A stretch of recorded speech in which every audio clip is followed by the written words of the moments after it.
आप हजरात के रूबरू करना चाहता हूँ, जो इस वक्त पूरे यूके के बहुत बड़े आलिम हैं, और उनसे मेरी मुराद जनाब हज़रत अक़दस मौलाना मोहम्मद हारून साहब सिंधी दामत बरकातुहुम, जो बहुत बड़ी शख्सियत है। उनके हाथ में लोग हज़ारों के तादाद में ईमान कबूल किए हैं, और यूके के बहुत बड़े मस्जिद में, मस्जिद उमर में वो इमामत और खिताबत का फ़राइज़ अंजाम देते हैं, और एक मदरसे के शेखुल हदीस भी हैं, और हमारे मदरसे के बड़े खैर खा, और इनकी एक बड़ी टीम हमारे यहाँ आई हुई है, जो बहुत उनमें सारे उलमा हैं हमारे इस मदरसे के बड़े मोहसिन और ताउन करने वाले और नुसरत करने वाले हैं। मैं आप हजरात के सामने हज़रत वाला को दावत देता हूँ, तशरीफ़ लाएँ, अपनी कीमती बयानात से हम तमामों को मुस्तफ़ीज़।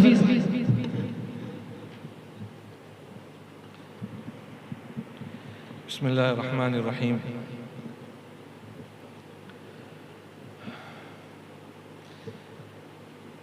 बहुत सारे उलमा आपके सामने माशाअल्लाह, उनका आवाज़ बयान आपने सुना। मेरे असल बयानात तो अंग्रेज़ी ज़बान में होते हैं, लेकिन चूँकि हिंदुस्तान की ज़मीन में है तो इंशाअल्लाह मैं कोशिश करता हूँ उर्दू में बोलने के लिए। उम्मीद है कि आप हजरात मेरी सादी और सिंपल ज़बान समझ जाएंगे इंशाअल्लाह।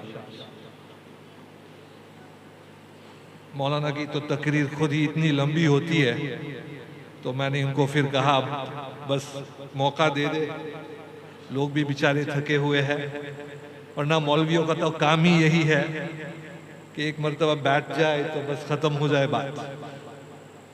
तो देखिए,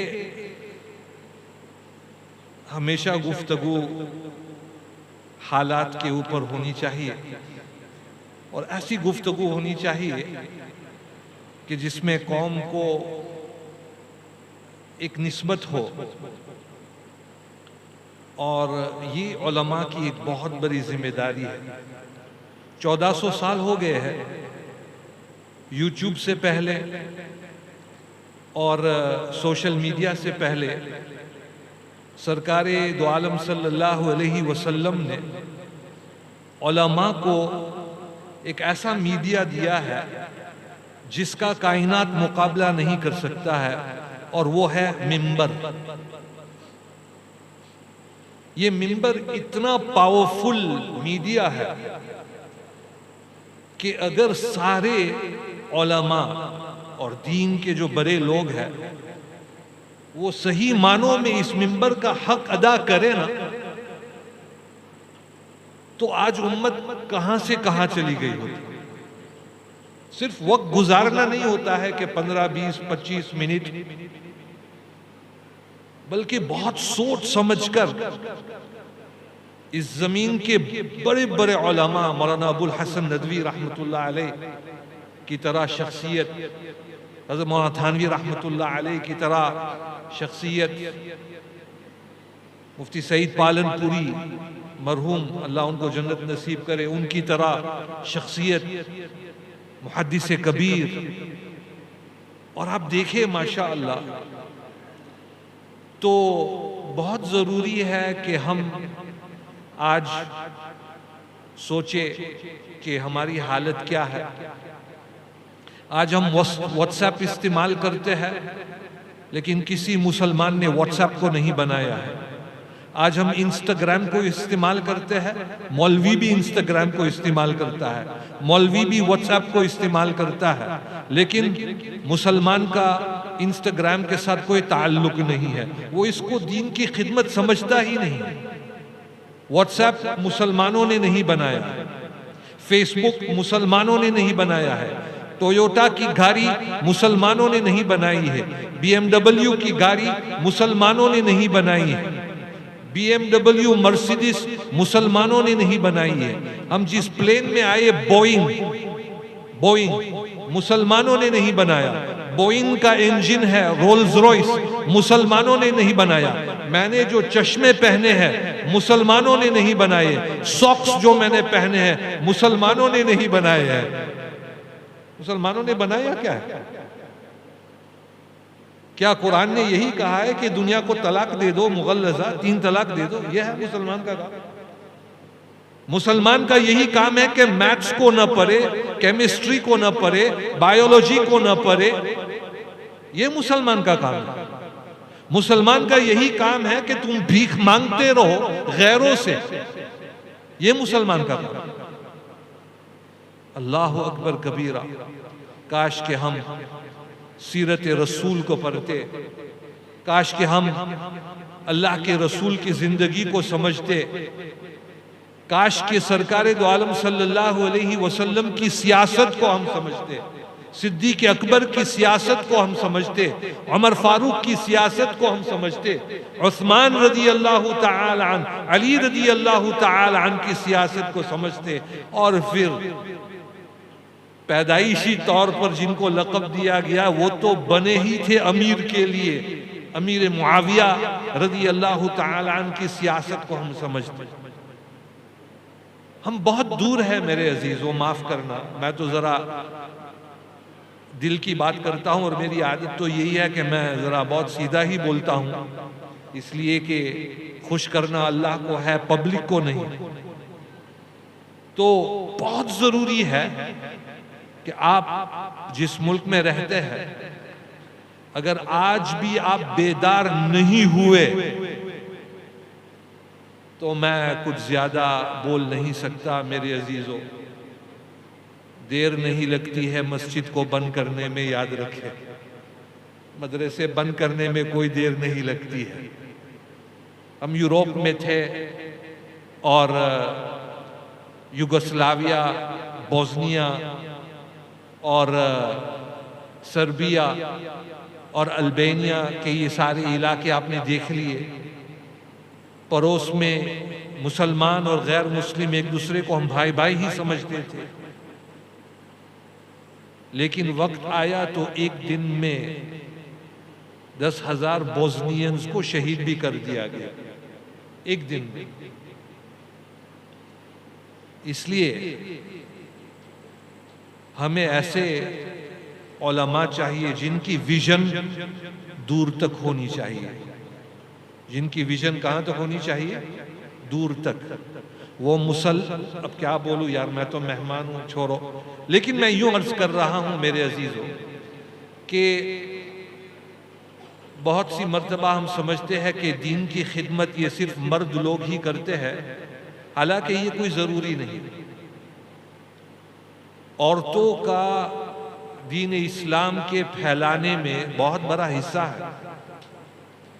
कुरान करीम की जो सबसे पहली आयत नाजिल हुई, और इन्होंने मुझे जो है ऐसी अलकाब और तारुफ कराया, मैं शेखुल हदीस हूँ, माफ़ करना मैं शेखुल हदीस नहीं हूँ। मैं तो एक मामूली इमाम हूँ, मस्जिद में पढ़ाता हूँ बच्चों को, बस यही मेरा काम है। तो कोई भी गलत चीज़ हो वो अपनी तरफ निस्बत न करे, ये ख़यानत होती है, तो ये मेरा काम नहीं है। वो तो बहुत बड़े लोग होते हैं जो हदीस को पढ़ाते हैं, इसलिए कि हदीस तो अल्लाह के रसूल का कलाम है। तो देखिए, जब कुरान करीम की आयत नुज़ूल के एतबार से जिसकी इब्तिदा हुई, एक तो यह तरतील के लिहाज से कुरान की इब्तिदा सूरह फातिहा से होती है, सही है ना? लेकिन नुज़ूल के एतबार से जो सबसे पहले वही जो अल्लाह के रसूल पर नाजिल हुई, तो अल्लाह रब्बुल आलमीन अपने कलाम को किसी भी उन्वान से शुरू कर सकते थे। नमाज की अहमियत से, जिक्र की अहमियत से, जी जद्दोजिहद की अहमियत से, उलमा की अहमियत से, बहुत कुछ अल्लाह के रास्ते में माल देने की अहमियत से, बल्कि ईमान की अहमियत से बहुत कुछ इब्तिदा हो सकती थी। लेकिन अल्लाह ताला ने एजुकेशन से कुरान करीम का आगाज फरमाया, इक़रा, सही है, इक़रा बिस्मि रब्बिकल्लज़ी खलक़, जिससे इल्म की अहमियत का अंदाजा होता है। और यकीनन यहाँ पर इक़रा से मुराद वही है, अल्लाह का कलाम है, इसमें कोई शक नहीं है। लेकिन इसके उमूम में सब कुछ आ जाता है, इसलिए कि खालिक और मालिक तो अल्लाह ही है।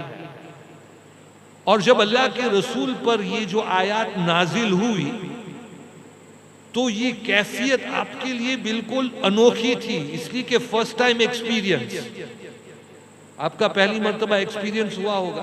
कोई आदमी पहली मर्तबा प्लेन में जाए तो आपको कैसे लगता है? तो अल्लाह के रसूल को भी यानी बहुत न्यू एक्सपीरियंस थी, तजुर्बा। जिब्रील अमीन आए, इकरा, और वो पूरा वाकया आपने उलमा से सुना है।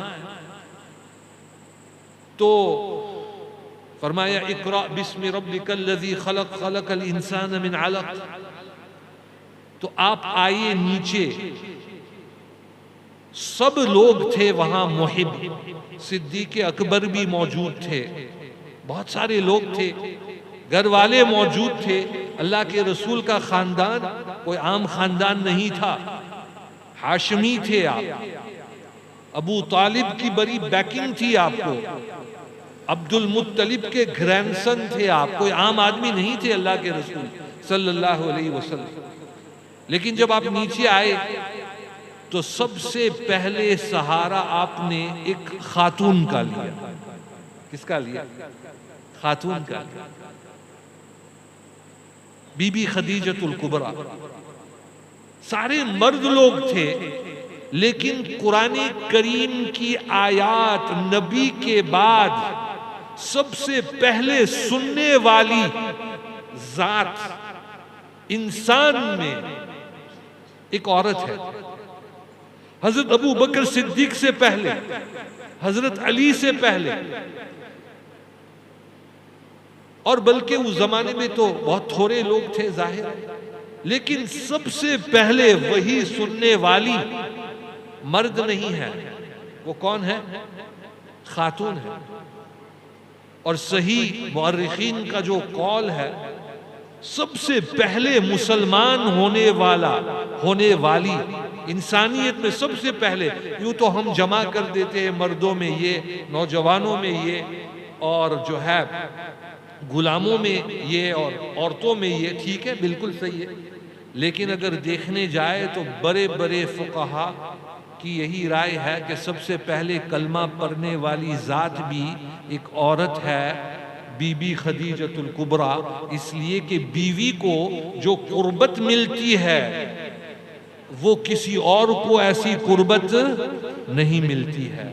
आज भी रात को आप सोते हैं तो किसके साथ सोते हैं? पलंग में कौन सोता है आपके साथ? कौन? बोले भाई। बीवी मोहतरमा। कौन? कब्र में तो मुझे और आपको अकेले सोना है, लेकिन दुनिया में बहर कैफ सोने वाले हमारे साथ कौन है?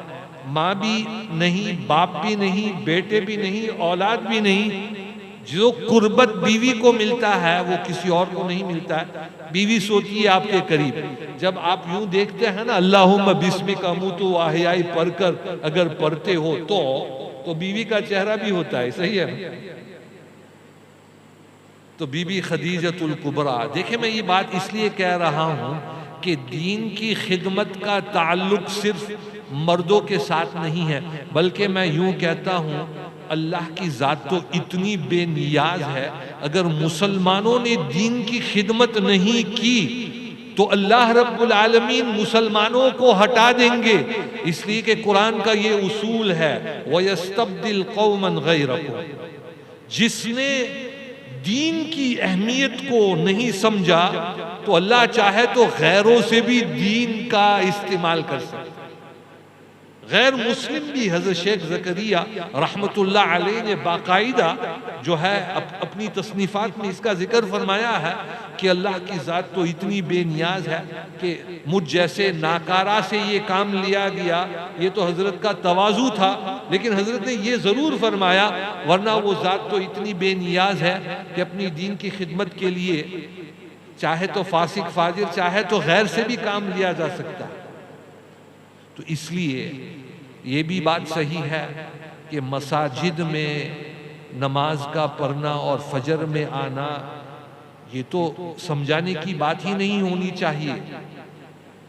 बल्कि मैं आपको यूं कह देता हूं, मेरा इलाका ये नहीं है हिंदुस्तान का कोई और इलाका है जहां पर मेरे रिश्तेदार हैं, लेकिन जहां मेरे रिश्तेदार रहते हैं और मेरा वहां जाना होता है, तो मैं आपको एक बात जरूर कह दूं कि शुक्र अल्हम्दुलिल्लाह कि मेरी औलाद आज यूके में बड़ी हो रही है, आपके हिंदुस्तान में नहीं। माफ करना आपको बुरा लगे तो, इसलिए कि इंडिया बहुत बड़ा है। ओडिशा का माहौल मुझे नहीं पता और मैं यहाँ के माहौल के मुतालिक कुछ बोल नहीं सकता, लेकिन जहां मैं बहुत जाता हूं, नाम नहीं लूंगा, मुनासिब नहीं है। मेरे ससुर, मेरी बीवी हिंदुस्तान की है, मेरे मामा सब यहाँ के हैं, हमारा खानदान सब, मेरे दादा की पैदाइश यहीं की, सब मेरे वालिद की पैदाइश यहाँ की। लेकिन मैं यूं आपको कह रहा हूं, शुक्र है अल्लाह का कि मेरी औलाद हिंदुस्तान की उस जमीन में मेरी औलाद बड़ी नहीं हो रही है, बल्कि हम इंग्लैंड में बड़े हो रहे हैं। अब जब कोई इंसान ये बोलता है तो आपके लिए तो आपके बाल खड़े हो जाने चाहिए, आपके बाल खड़े हो जाने चाहिए। अगर आपके बाल खड़े ना हो तो फिर ज़मीर ही खत्म हो चुकी है। मैं यूं समझता हूं अल्हम्दुलिल्लाह, आपके हिंदुस्तान के लोग जब हमारे शहर में आए ना, लेस्टर में, तो आपको यूं लगेगा कि यार ये तो हमारे मुल्क को भी शर्मा दे। बिफज़लिल्लाह हमारी ख़वातीन आप देखें, हमारे यहाँ यूं नहीं कि सिर्फ बच्चों में कुरान की अहमियत, हदीस की अहमियत, तजवीद की अहमियत हरगिज नहीं, हम बच्चों को ये तालीम देते ही नहीं। हमारे यहाँ अल्लाह का जो फरमान है, या अय्युहल्लज़ीना आमनुद्खुलू फिस्सिल्मि काफ़तन, पूरे के पूरे दीन इस्लाम में दाखिल हो जाओ, तुम्हें हर चीज की जरूरत है। किसी एक पहलू को तुमने तकवीयत दी तो फिर दूसरे में, दूसरी चीजों में तुम्हें मार लगेगी। तो आज तो मुसलमान अस्तगफिरुल्लाह सियासत को तो ईमान का हिस्सा ही नहीं समझता। हम प्लेन से जब यहां आए तो प्लेन में ऐलान हुआ, मैंने कहा वाह जी वाह, ये इंडिया की पॉलिसी और माशाल्लाह इंडिया की गवर्नमेंट कितनी अच्छी है और कितनी जबरदस्त है कि प्लेन में ऐलान हो रहा है कि ये वोट तुम्हारा हक है। वोट क्या है? तुम्हारा हक है। मैं बहुत हिकमत के साथ बात कर रहा हूं। लेकिन मुसलमान, किसी ने दाढ़ी लंबी कर ली, पगड़ी पहन ली, जब्बा पहन लिया, तो वो समझता है कि यार पूरा इस्लाम मेरे अंदर दाखिल हो गया, मैं हूं। माफ करना, कभी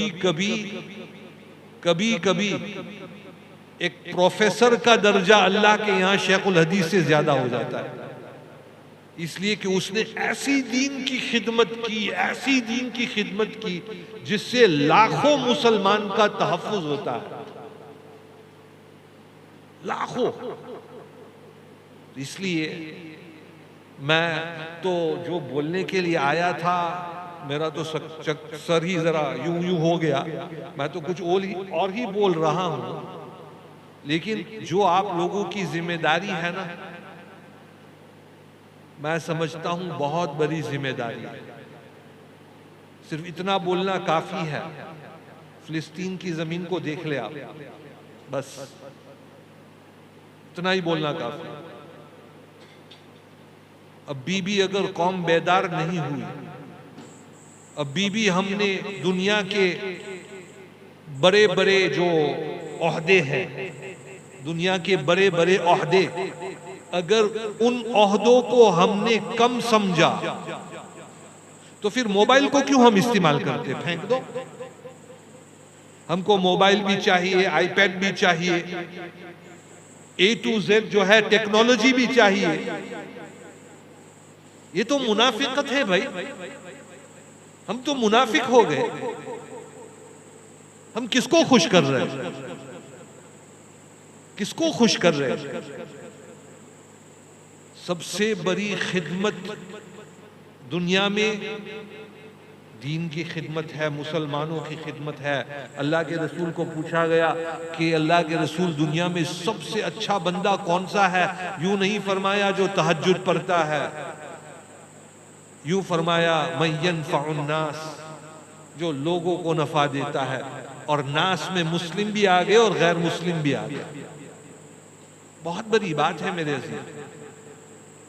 तो हम, ये भी कोई बात है कि नमाज पढ़नी चाहिए? कितनी अफसोस की बात। हम किन लोगों के सामने बयान कर रहे हैं कि आज हमारे अंदर नमाज की अहमियत जरूरी है। भाई ये तो हमारी बका है, हमारी रूह है। अगर ये भी चीज नहीं है तो हम तो मुसलमान ही नहीं रहे। तो देखे, दीन बुनियाद है और ये मदरसा बुनियाद है, लेकिन इस जमाने में मदारिस होने चाहिए बच्चों के लिए भी, लेकिन स्कूल को कम न समझे, स्कूल को कम न समझे। हमारे यहाँ ये होता था कि स्कूल में बहुत सी मर्तबा फिर ऐसी तालीम भी दी जाती थी कि जहाँ पर ज़रा दहरियत की तरफ लोगों का रुझान था। तो बिफज़लिल्लाह अब कोशिश ये हो रही है कि हम खुद अपने बच्चों को आला से आला तालीम दे कि वो कहीं भी जाए और कोई सूट टाई वाला आदमी भी बोलता है तो ये वहाँ खड़े हो जाए तो सामने वाला भी मरऊब हो जाए कि भाई वाह जी ये कौन है। हमारे यहाँ ऐसे ऐसे स्पीकर्स हैं कि आप जुमा का उनका बयान सुने तो आपको यूं लगे कि ये तो कोई याद मेंबर ऑफ पार्लियामेंट का आदमी होगा,